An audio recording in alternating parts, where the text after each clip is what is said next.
Patient பாத்தீங்கன்னா கழுத்து மாற்ற பல் செட் வந்து ரொம்ப நாளா போட்டுட்டு இருக்காங்க. ஒரு வருஷத்துக்கு முன்னால இருந்து அவங்க வந்து இம்ப்ளான்ட் பண்ணணும்னு தான் பார்த்துட்டு இருக்காங்க. பட் அவங்களுக்கு வந்து நிறைய இடத்துல வந்து தாடை எலும்பு ரொம்ப கம்மியா இருக்கு, உங்களுக்கு வந்து ஜைகோமா இம்ப்ளான்ட் தான் போடணும் அப்படின்னு நிறைய பேர் சொன்னதுனால அவங்க பயந்துகிட்டு பண்ணல.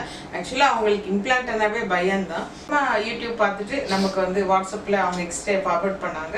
பார்க்கும்போது போன் ரொம்பவே குறைவா இருந்தது. பட் இருந்தாலும் டைட்டானியம் பார் ஃபிக்ஸ் பண்ணிட்டு நம்ம டென்டல் இம்ப்ளான்ட் பண்றதுனால அவங்களை நேர்ல வர சொன்னோம். அவங்க தாம்பரம் தான். டென்டல் இம்ப்ளான்ட்ஸும் பண்ணிட்டு 5வது நாளே பல்லும் கொடுத்துட்டோம். அவங்க இத்தனை நாளா பண்ணாம இருக்கிறதுக்கு காரணம் என்னன்னு கேட்கும்போது அவங்க மகனுக்கு மேரேஜ் இப்போ கண்டிப்பா பண்ணிதான் ஆகணும், மருமகள் வராங்க, நான் கல்யாணத்துல நான் மாமியாரா நிக்கணும் அப்படின்ற அவங்க இன்டென்ஷன், அதுதாங்க மெயின்.